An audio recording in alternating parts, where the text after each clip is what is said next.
This is Washington Times Front Page for Monday, November 21st, 2022. Thanks for joining us. I'm George Gerbo. House Minority Leader Kevin McCarthy says he'll follow through with his pledge to kick Minnesota Congresswoman Ilhan Omar off the House Foreign Affairs Committee in the next Congress.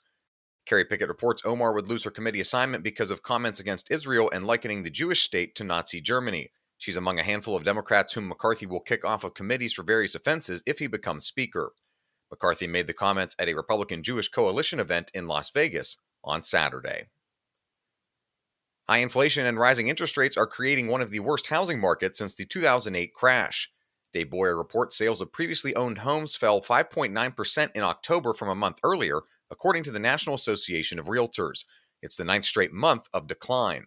Existing home sales were down 28.4% from October 2021, the slowest annual pace since 2011, with the exception of the start of the COVID-19 pandemic.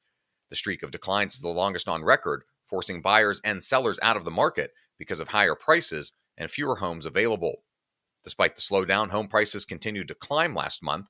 The national median home price rose 6.6% from a year ago to $379,100.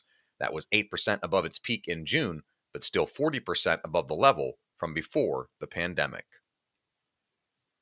FIFA President Gianni Infantino defended Qatar's World Cup preparations and accused its critics of rank hypocrisy in an extraordinarily combative press conference. Dave Sands reports Infantino said Qatar has made progress in its treatment of the large contingent of foreign-born migrant workers that built much of the World Cup's infrastructure, and said FIFA has kept the issue front and center from the beginning. He questioned European and Western companies, who he says earn millions of dollars from Qatar and countries in the region, but didn't address the rights of migrant workers with authorities. In addition to the treatment of migrant workers and grumbling over whether the country is ready to host the event, critics have zeroed in on Qatar's questionable record on civil liberties and its record on gay rights.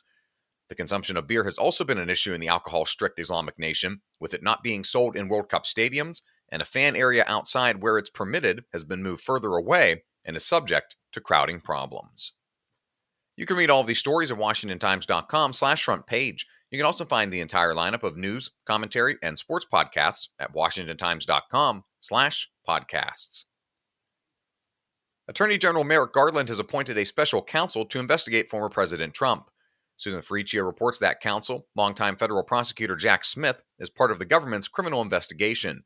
It's examining whether Trump unlawfully tried to block President Biden's 2020 election win and whether he illegally took classified documents from the White House.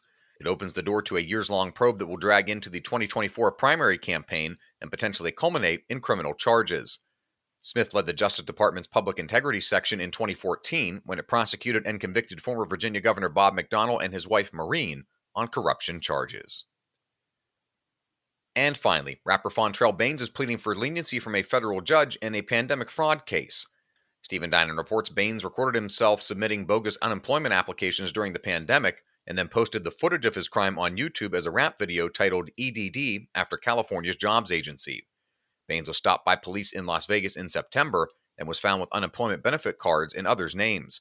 Less than a month later, federal authorities went to arrest him on fraud charges and found him with a Glock pistol. That netted him another charge because as a repeat felon, he wasn't supposed to possess a firearm. Prosecutors say the false unemployment claims Baines handled totaled nearly $1.3 million in potential benefits. More than $700,000 of that was paid out to his address before the scam was uncovered. Find all today's front page stories at WashingtonTimes.com/front page or on the Washington Times app, and find us wherever you get your podcasts. Just search Washington Times in your favorite podcast app. You can also find us on Twitter and Instagram at Wash Times for breaking news, sports, commentary, and more. The Washington Times, I'm George Gerbo.